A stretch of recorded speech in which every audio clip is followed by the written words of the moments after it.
김장독이 넘어졌던 그날, 이 집에서 진짜 무너질 뻔한 건 김치가 아니라 관계였습니다. 참고 버텨온 며느리와 말하지 않는 방식으로 가족을 지켜온 시어머니, 그날의 침묵은 미움이 아니라 두려움이었고 폭발은 무례가 아니라 구조 요청이었습니다. 이 이야기는 누가 옳았는지를 따지는 이야기가 아니라 무너지기 전에 서로를 붙잡은 한 가족의 선택에 대한 기록입니다. 김장은 매년 다시 하지만 관계는 그때마다 다시 배워야 합니다. 끝까지 시청해 주세요. 당신의 가족을 떠올리게 될지도 모릅니다. 관계는 참고 이겨내는 사람이 지키는 게 아닙니다. 무너지기 전에 말을 꺼내는 사람이 지킵니다. 김장은 해마다 다시 하지만 가족은 그때마다 다시 배워야 합니다. 김장은 다시 시작됐습니다. 마당에는 배추가 다시 줄을 섰고 대야에는 소금물이 다시 넘실거렸습니다. 고무장갑이 비벼지는 소리, 칼끝이 도마를 치는 소리, 양념이 숨쉬듯 부풀어 오르는 소리까지 겉으로는 모든 게 예전과 같았습니다. 그런데도 며느리는 알고 있었습니다. 예전과 같은 건 일뿐이라는 걸요. 사람 사이는 아직도 그날 깨진 조각을 밟지 않으려고 모두가 발끝으로 걷고 있다는 걸요. 시어머니가 먼저 마당으로 나왔습니다. 며느리는 그 뒷모습을 보며 숨을 골랐습니다. 그날 김장독이 넘어가던 소리보다 더 크게 남은 건 시어머니가 아무 말도 하지 않던 그 표정이었습니다. 화도 아니고 눈물도 아니고 그저 아무것도 아닌 얼굴. 그게 며느리를 더 무너뜨렸습니다. 며느리는 고개를 숙인 채 말했습니다. 어머니, 제가 먼저 할게요. 시어머니는 잠시 멈추더니 짧게 대답했습니다. 그래. 그 한마디가 이상하게 무거웠습니다. 그래는 허락 같기도 했고 끝내자는 말 같기도 했습니다. 며느리는 배추를 소쿠리로 옮기며 일부러 손을 더 크게 움직였습니다. 손이 바쁘면 머리가 조용해질 거라 믿었습니다. 하지만 조용해진 건 마음이 아니라 집안의 공기였습니다. 시어머니는 배추 속을 살피며 양념 맛을 봤습니다. 혀끝으로 간을 보고 눈으로 색을 보고 손끝으로 온도를 맞추는 동작이 너무 익숙해서 더 낯설게 느껴졌습니다. 이분은 이런 시간을 얼마나 많이 견뎠을까? 며느리는 그런 생각이 들자 괜히 기분이 나빠졌습니다. 존경 같은 감정이 올라오면 곧바로 죄책감이 따라붙을 테니까요. 며느리는 속으로 되뇌었습니다. 난 잘못한 게 아니야. 나도 힘들었어. 그날도 나만 참은 건 아니었어. 그런데 그 말들이 자꾸만 변명처럼 들렸습니다. 시어머니는 며느리를 자주 보지 않았습니다. 그런데 이상하게도 며느리는 자꾸 시어머니가 자신을 보고 있는 것 같았습니다. 시선이 아니라 기척으로, 말이 아니라 기억으로. 그날 이후 이 집에는 규칙이 하나 생겼습니다. 먼저 묻지 않는다. 먼저 꺼내지 않는다. 먼저 사과하지도, 먼저 따지지도 않는다. 모두가 그 규칙을 지키는 척했지만 사실은 아무도 방법을 몰랐습니다. 며느리는 결혼하고 나서 처음 몇 해는 참는 게 능력이라 생각했습니다. 시어머니 말이 날카로워도 남편이 모른 척해도 친척들이 웃으며 던지는 말들이 밉게 느껴져도 참으면 끝난다고 믿었습니다. 그런데 참는다고 끝나지 않는 순간이 있었습니다. 김장독이 넘어지던 그날 며느리는 자신이 무엇을 잃었는지 알았습니다. 김치가 아니라 자기 자존심이었습니다. 나는 여기서 도대체 뭐지? 나는 이 집에서 어떤 사람이지? 그 질문이 쌓이고 쌓여 마침내 손을 밀어버린 것이었습니다. 그리고 더 무서운 건 시어머니가 그걸 혼낼 기회로 쓰지 않았다는 사실이었습니다. 그분은 화를 내지 않았고 며느리를 몰아붙이지도 않았고 오히려 그날 이후 더 조용해졌습니다. 그 조용함이 며느리에게는 너는 이미 끝났다는 선고처럼 들렸습니다. 며느리는 양념을 버무리며 중얼거렸습니다. 저도 인정받고 싶었어요. 말이 밖으로 새어나오자 본인도 놀랐습니다. 인정이라는 단어는 너무 약한 사람처럼 들리니까요. 시어머니는 원래 말이 적었습니다. 그러나 단순히 성격이 아니라 선택에 가까웠습니다. 시어머니는 평생 가족을 지키는 방법으로 말을 줄이는 걸 배웠습니다. 아들이 어렸을 때 가족이 흔들릴 만한 일이 생길 때마다 시어머니는 먼저 수습부터 했습니다. 설명은 나중, 감정은 더 나중. 그 방식이 몸에 밴 사람은 누군가의 폭발 앞에서도 먼저 목소리를 키우지 않습니다. 그렇게 해야 집이 무너지지 않는다고 믿었으니까요. 하지만 며느리는 그걸 알지 못했습니다. 며느리는 말이 없으면 더 큰 의미가 숨겨져 있다고 느꼈습니다. 침묵은 공격이다. 며느리는 그렇게 배워온 사람이었습니다. 시어머니가 한 번도 말하지 않은 사실이 있었습니다. 그날 이후 시어머니는 밤마다 잠을 설쳤습니다. 마당에 나와 장독대 앞에 서서 한참을 서 있다 들어가곤 했습니다. 어느 날은 김장독 뚜껑을 열었다가 다시 닫는 손이 떨렸습니다. 그런데도 그분은 그 어떤 말도 꺼내지 않았습니다. 그 침묵이 며느리를 미치게 만들었습니다. 김장이 절반쯤 진행됐을 때였습니다. 며느리는 고춧가루 봉지를 들다가 손이 미끄러졌습니다. 붉은 가루가 바람에 날리며 양념 위로 쏟아졌습니다. 아! 며느리는 급히 손으로 덮었습니다. 순간 머릿속이 하얘졌습니다. 실수 자체보다 또 뭐라고 하실까라는 공포가 먼저 올라왔습니다. 시어머니는 멈춰서서 양념을 바라봤습니다. 한참 말이 없었습니다. 그 짧은 공백이 며느리에게는 끝없는 터널 같았습니다. 시어머니가 조용히 말했습니다. 조금 짜지겠다. 그 말이 끝나자 며느리의 심장이 쿵 내려앉았습니다. 며느리는 자기도 모르게 말했습니다. 그럼 다시 하면 되잖아요. 말은 평범했는데 톤이 날카로웠습니다. 며느리는 그걸 듣고 자기 목소리에 놀랐습니다. 시어머니는 아무 말이 없었습니다. 그 대신 손을 멈추고 양념을 천천히 정리했습니다. 그 침묵이 그날의 장독대처럼 다시 서늘하게 서 있었습니다. 며느리는 손이 떨렸습니다. 또 시작이야. 또 이 집은 조용히 무너질 거야. 그 순간 며느리는 알았습니다. 자기가 두려운 건 시어머니의 말이 아니라 시어머니의 말 없음이라는 걸요. 그리고 그때 시어머니가 아주 작게 숨을 내쉬었습니다. 처음으로, 정말 처음으로 무언가를 결정한 사람처럼 그날 김장판에서 시어머니는 마침내 말을 하는 선택을 합니다. 하지만 그 말은 사과가 아니라 며느리가 상상하지 못한 방향의 고백입니다. 시어머니는 한동안 아무 말도 하지 않았습니다. 며느리는 그 시간이 몇 분인지 몇 초인지 가늠할 수 없었습니다. 그저 숨소리만 크게 들렸습니다. 마치 마당 전체가 숨을 참고 있는 것처럼요. 시어머니가 고개를 들었습니다.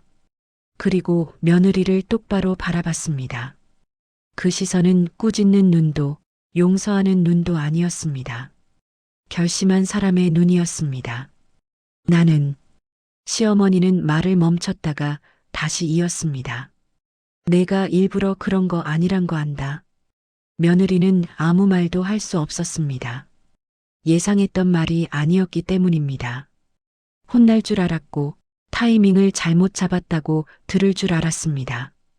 그런데 시어머니는 전혀 다른 말을 꺼냈습니다.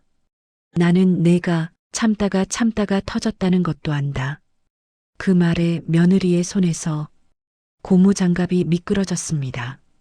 누군가 자기 마음을 이렇게 정확히 말해준 적이 있었던가. 며느리는 그 자리에 서서 움직일 수가 없었습니다. 시어머니는 잠시 시선을 돌렸습니다. 마당 끝 장독대를 바라보며 말했습니다. 나도 그랬다. 그 한마디가 며느리의 머리를 세게 때렸습니다. 시어머니도 이 집에서 늘 중심에 있던 사람, 모든 걸 결정하던 사람, 그 사람이 참았다고 말하다니. 나도 며느리였을 때 말을 삼키는 게 사는 거라고 배웠다. 소리내면 집이 깨진다고 배웠다. 시어머니의 목소리는 낮았지만 그 안에는 오래된 시간이 들어 있었습니다. 수십 번 꾹 눌러 접은 감정, 아무도 열어보지 않았던 서랍. 며느리는 처음으로 시어머니를 어른이 아니라 사람으로 보게 됐습니다. 그것이 놀라웠고 동시에 두려웠습니다. 며느리는 조심스럽게 말했습니다. 저는 어머니가 절 포기하신 줄 알았어요. 그 말이 나오자 시어머니의 눈이 흔들렸습니다. 아주 잠깐이었지만 며느리는 분명히 봤습니다. 나는 포기한 적 없다. 다만 어떻게 붙잡아야 할지 몰랐다. 그 말은 변명이 아니었습니다. 시어머니가 처음으로 인정한 자신의 한계였습니다. 그 순간 며느리는 깨달았습니다. 자신이 바닥이라고 느꼈던 그날은 사실 서로를 가장 오해한 순간이었다는 걸요. 그때 현관문이 열렸습니다. 아들이 퇴근해 들어왔습니다. 마당의 분위기를 느끼고 발걸음을 멈췄습니다. 무슨 일 있어요? 아들은 두 사람을 번갈아 보며 물었습니다. 그 질문 하나가 며느리를 다시 움츠러들게 했습니다. 아들은 늘 이렇게 한 발 늦게 들어왔습니다. 시어머니가 먼저 말했습니다. 없다. 그 말은 익숙했지만 이번에는 조금 달랐습니다. 아들은 그 차이를 느꼈습니다. 며느리는 아들을 바라봤습니다. 이 사람은 항상 중간에 있었습니다. 누구 편도 들지 않고 누구 편도 버리지 않는 자리. 하지만 그 자리는 가끔 아무도 지켜주지 않는 자리였습니다. 아들은 잠시 머뭇거리다 말했습니다. 저녁에 같이 밥 먹어요. 그 말이 이 집의 유일한 타협처럼 들렸습니다. 김장은 다시 이어졌습니다. 하지만 손의 속도가 달라졌습니다. 누군가는 말을 시작했고 누군가는 처음으로 멈췄습니다. 시어머니가 말했습니다. 다음부턴 내가 하고 싶은 방식으로 해라. 그 말에 며느리는 고개를 들었습니다. 김장도 집안일도 너한테 맡길 거다. 그건 허락이 아니라 권한이었습니다. 며느리는 그제야 알았습니다. 이 집에서 처음으로 내 자리를 받은 순간이라는 걸요. 며느리는 눈물이 났지만 울지 않았습니다. 울면 이 장면이 너무 가벼워질 것 같았기 때문입니다. 그날 김장독은 하나도 깨지지 않았습니다. 대신 사람 사이에 있던 단단한 오해 하나가 조용히 금이 갔습니다. 그날 저녁 며느리는 부엌에 먼저 들어갔습니다. 밥을 푸고 국을 데우고 김치를 작은 접시에 덜어냈습니다. 늘 하던 일이었는데 오늘은 손끝이 다르게 움직였습니다. 오늘은 내가 버티는 밥상이 아니라 함께 앉는 밥상이어야 한다. 며느리는 그렇게 마음속으로 말했습니다. 시어머니는 거실 쪽에 앉아 있었습니다. 평소 같으면 텔레비전을 켰을 텐데 오늘은 화면이 꺼져 있었습니다. 켜지지 않은 화면처럼 시어머니도 며느리도 아직 완전히 밝아지지 않은 상태였습니다. 아들이 먼저 자리로 왔습니다. 눈치를 보듯 앉았다가 괜히 물컵을 만지작거렸습니다. 그 손이 며느리에게는 언제나의 중간처럼 보였습니다. 하지만 오늘은 그 중간이 처음으로 연결처럼 보였습니다. 며느리는 밥상을 내오며 말했습니다. 밥 드세요. 시어머니는 잠시 멈췄다가 천천히 의자에 앉았습니다. 그 움직임이 조심스러워 보였습니다. 어떤 날은 몸이 아니라 마음이 먼저 늙어버리니까요. 숟가락이 들렸습니다. 국을 한 숟갈, 밥을 한 숟갈. 그 소리가 작게 울렸습니다. 말은 많지 않았지만 그 소리만으로도 오늘 하루가 끝나지 않았다는 걸 알 수 있었습니다. 우린 아직 여기 있다. 그 사실이 밥상 위에서 조용히 확인됐습니다. 밥을 몇 숟갈 뜬 뒤 며느리는 숨을 고르고 말했습니다. 어머니, 시어머니가 고개를 들었습니다. 며느리는 눈을 피하지 않으려 애썼습니다. 피하면 다시 예전으로 돌아갈 것 같았기 때문입니다. 그날은 죄송했어요. 며느리는 말을 덧붙이지 않았습니다. 제가 힘들어서요. 저도 억울해서요. 그런 변명을 붙이면 사과는 다시 계산이 되니까요. 시어머니는 한동안 말이 없었습니다. 그 침묵이 예전 같으면 며느리를 얼게 만들었겠지만 오늘은 달랐습니다. 며느리는 그 침묵을 생각하는 시간으로 받아들였습니다. 시어머니가 조용히 말했습니다. 나도. 며느리가 놀라 고개를 들자 시어머니는 말을 이었습니다. 나도 그날 너를 다치게 할까봐 겁났다. 며느리는 숨이 멎었습니다.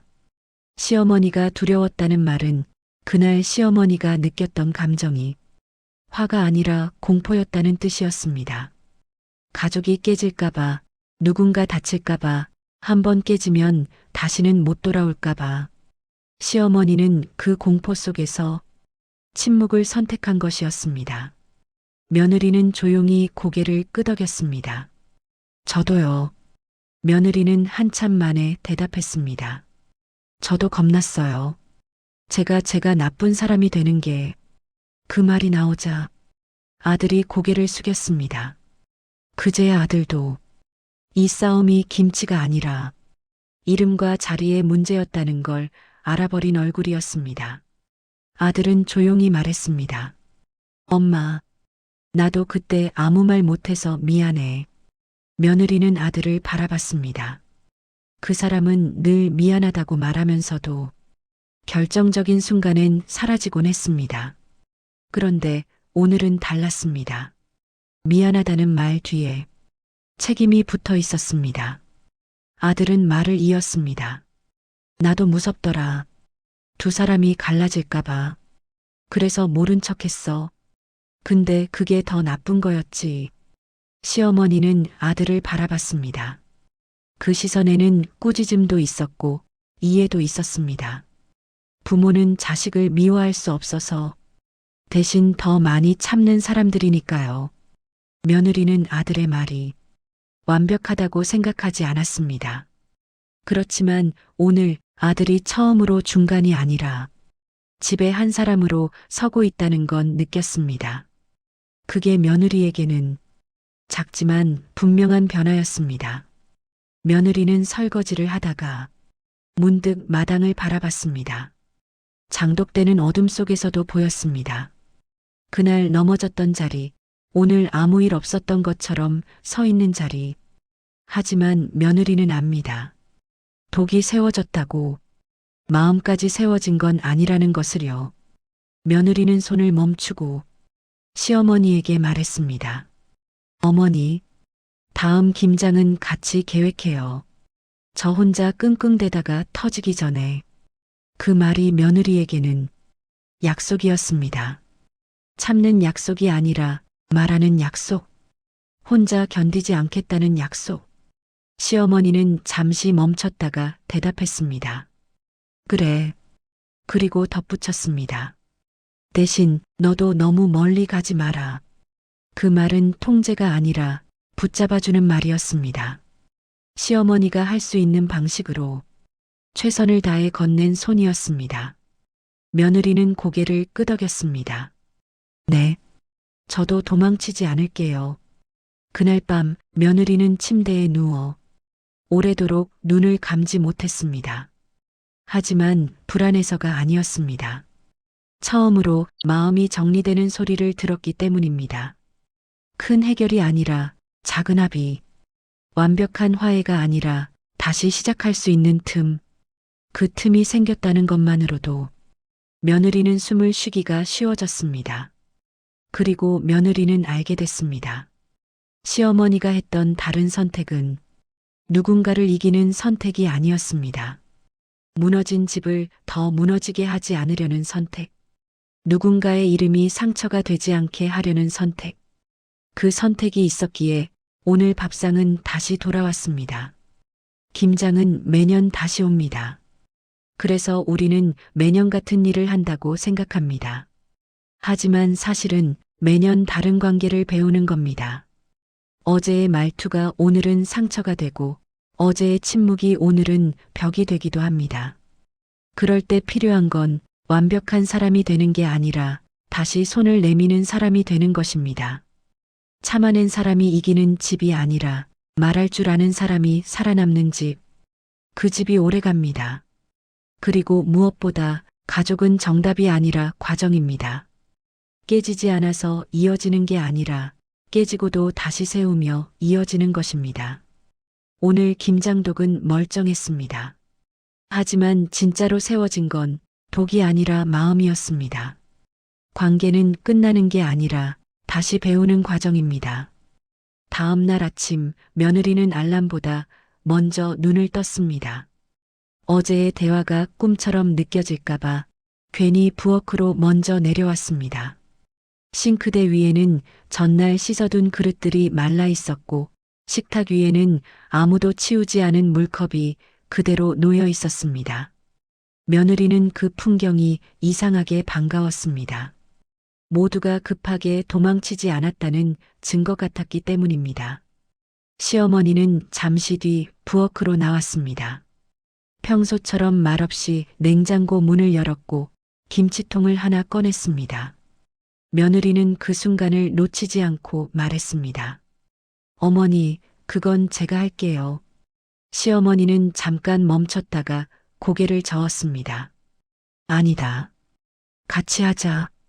그 말이 며느리에게는 어제의 대화가 헛된 위로가 아니었다는 증거처럼 들렸습니다. 두 사람은 말없이 김치를 덜었습니다.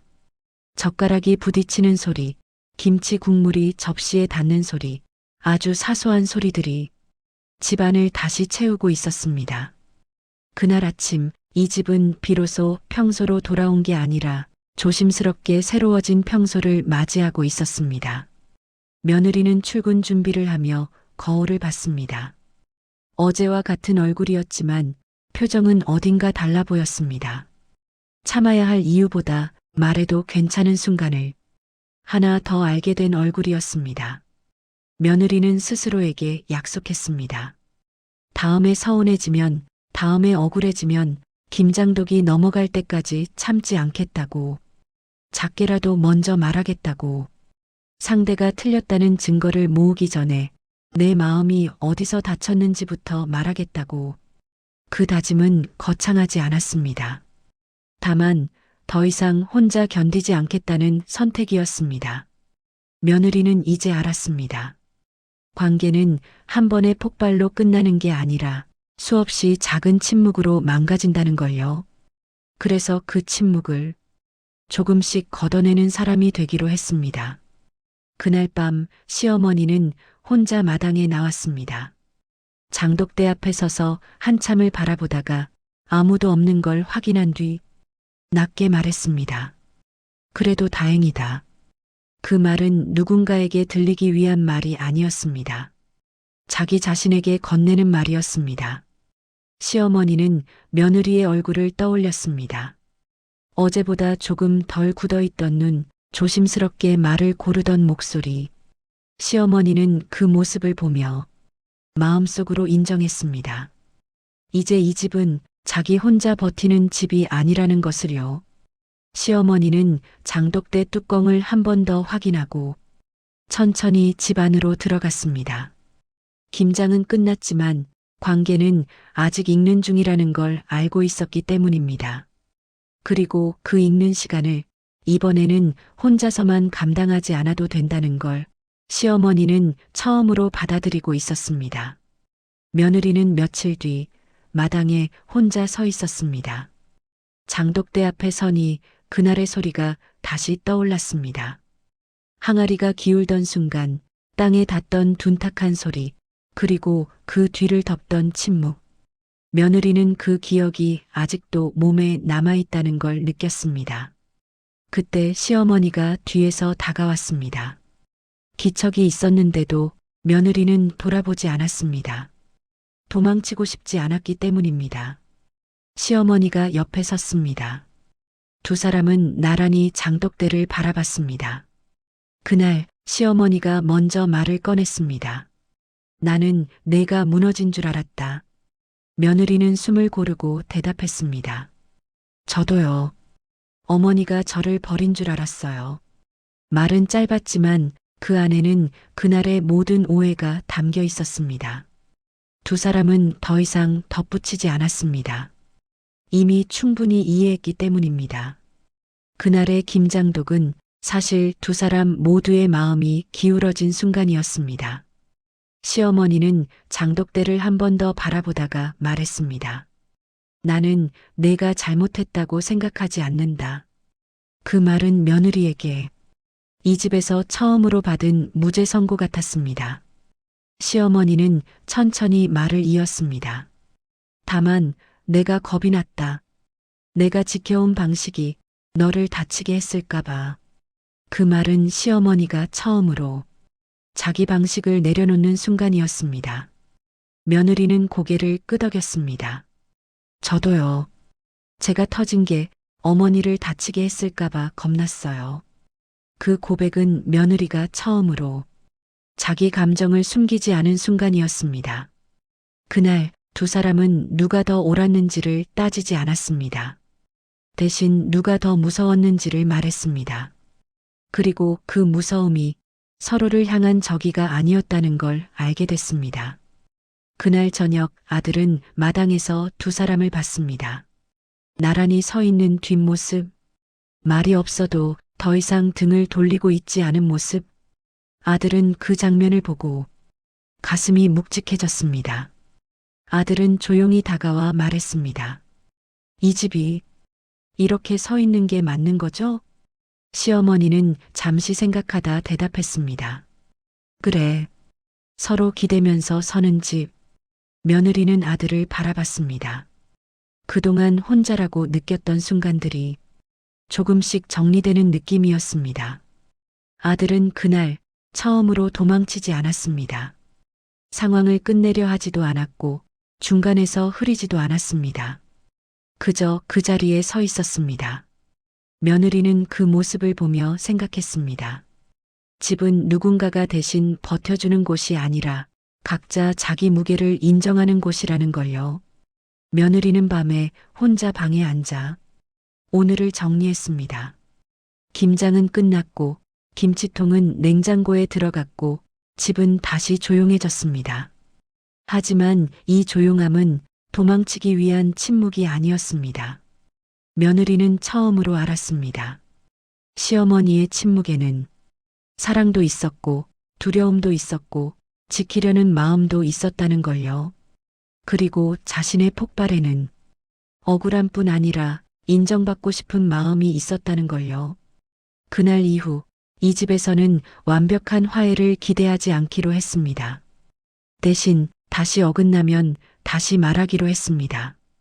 다시 상처가 나면 김장독이 넘어가기 전에 멈추기로 했습니다. 김장은 매년 돌아옵니다.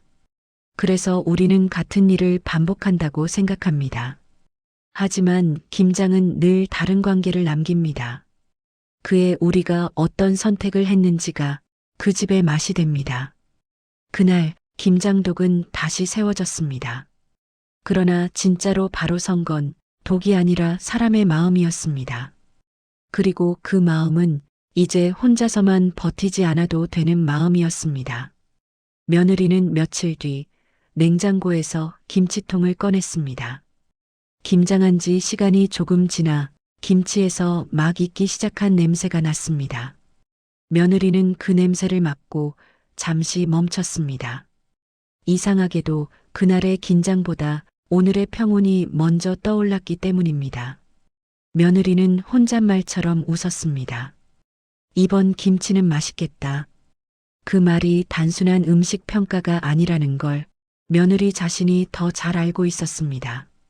이번 김장은 억지로 참고 버텨서 만든 김장이 아니었고 누군가를 이기기 위해 만든 김장도 아니었습니다. 시어머니가 부엌으로 들어왔습니다. 며느리는 자연스럽게 김치를 접시에 덜어냈습니다. 어머니, 간 좀 보세요. 시어머니는 한 젓가락을 집어먹고 고개를 끄덕였습니다. 괜찮다. 그 말이 예전과 다르게 들렸습니다. 이번에는 정말로 괜찮다는 뜻이었기 때문입니다. 집안의 공기는 조금 달라졌습니다. 크게 달라진 건 없었습니다. 여전히 시어머니는 말수가 적었고 며느리는 가끔 욱하는 마음이 올라왔습니다. 하지만 달라진 게 하나 있었습니다. 서로가 침묵을 공격으로 해석하지 않게 된 것이었습니다. 며느리는 서운함이 올라올 때 바로 폭발하지 않았습니다. 대신 이건 말해야 할 감정인지 조금 더 지켜봐도 되는 건지 한 번 더 생각하게 됐습니다. 시어머니 역시 며느리의 표정이 굳어지는 순간을 그냥 지나치지 않았습니다. 어느 날 시어머니는 말없이 귤을 하나 건넸습니다. 그 행동 하나로 며느리는 많은 말을 들은 기분이 들었습니다. 보고 있다. 알고 있다. 혼자 두지 않겠다. 그 모든 말이 그 귤 하나에 들어 있었습니다. 며느리는 문득 이런 생각이 들었습니다. 김장은 단순히 음식을 저장하는 일이 아니라 관계를 버무리는 일이라는 생각이었습니다. 소금이 너무 많으면 쓰고 양념이 부족하면 싱겁듯 말도 감정도 적당한 때에 꺼내야 한다는 걸 배웠습니다. 시어머니의 침묵은 차가움이 아니라 생존이었고 며느리의 폭발은 무례함이 아니라 구조 요청이었습니다. 그 사실을 알게 된 것만으로도 이 집은 한 걸음 앞으로 나아간 셈이었습니다. 며느리는 이제 김장을 떠올리면 넘어진 장독보다 다시 세운 장독이 먼저 생각납니다. 그리고 그 옆에 나란히 서 있던 사람들, 완벽하지 않아도 도망치지 않기로 선택한 사람들, 김장은 또 올 것입니다. 그때도 분명 서운한 말이 생기고 조용한 오해가 쌓일지도 모릅니다. 하지만 며느리는 압니다. 이번에는 김장독이 넘어가기 전에 말할 수 있을 거라는 걸요. 그게 이 김장이 남긴 가장 큰 가르침이었습니다. 겨울이 조금 더 깊어졌습니다. 마당에는 더 이상 배추가 놓이지 않았고 대야도 창고로 들어갔습니다. 장독대에는 눈이 얇게 쌓였다가 낮 햇볕에 천천히 녹아내렸습니다. 며느리는 그 풍경을 보며 생각했습니다. 모든 일은 이렇게 지나간다는 걸요. 집안에서는 여전히 사소한 마찰이 있었습니다. 시어머니의 말이 짧아질 때도 있었고 며느리의 표정이 굳어질 때도 있었습니다. 하지만 예전과 다른 점이 하나 있었습니다. 그 순간이 와도 아무도 서둘러 결론을 내리지 않았다는 것이었습니다. 며느리는 마음이 답답해질 때 예전처럼 혼자 삼키지 않았습니다. 아주 짧게라도 말했습니다. 지금은 조금 힘들어요. 그 말 한마디가 집안의 공기를 완전히 바꾸지는 않았지만 더 나빠지지 않게 붙잡아 주었습니다. 시어머니도 달라졌습니다. 여전히 말수는 적었지만 며느리의 말이 끝나기 전에 자리를 떠나지 않았습니다. 그 작은 변화가 며느리에게는 큰 신호였습니다. 이 집은 아직 대화할 수 있는 집이다. 며느리는 다시 김치통을 열며 문득 웃음이 났습니다. 김치는 잘 익어 있었고 냄새도 맛도 안정되어 있었습니다. 김장을 잘했다는 생각보다 올해는 잘 지나왔다는 생각이 먼저 들었습니다. 그날 저녁 며느리는 시어머니와 마주 앉아 김치찌개를 먹었습니다. 특별한 대화는 없었습니다. 하지만 서로의 숟가락 소리를 피하지 않았습니다. 그것만으로도 충분했습니다. 며느리는 이제 압니다. 시어머니의 침묵은 늘 같은 의미가 아니었고 자신의 말 역시 항상 옳을 수는 없다는 것을요. 중요한 건 누가 이기느냐가 아니라 누가 먼저 관계를 포기하지 않느냐였습니다. 김장은 매년 반복됩니다. 그래서 사람들은 김장이 귀찮은 일이라고 말합니다. 하지만 김장은 가족이 매년 다시 배워야 하는 숙제입니다. 어디까지 말해야 하는지, 어디까지 기다려야 하는지, 어디서 손을 내밀어야 하는지. 그의 김장은 끝났습니다. 김장독은 무너지지 않았고 집도 무너지지 않았습니다. 완벽해서가 아니라 누군가 끝까지 버티지 않고 함께 나누기로 선택했기 때문입니다. 관계는 참고 이겨내는 사람이 지키는 것이 아닙니다. 무너지기 전에 말을 꺼내는 사람이 지킵니다. 김장은 해마다 다시 하지만 관계는 그때그때 다시 배워야 합니다. 침묵이 사랑이 될 수도 상처가 될 수도 있다는 걸 알게 되는 순간 가족은 비로소 다음 해를 맞을 준비를 합니다.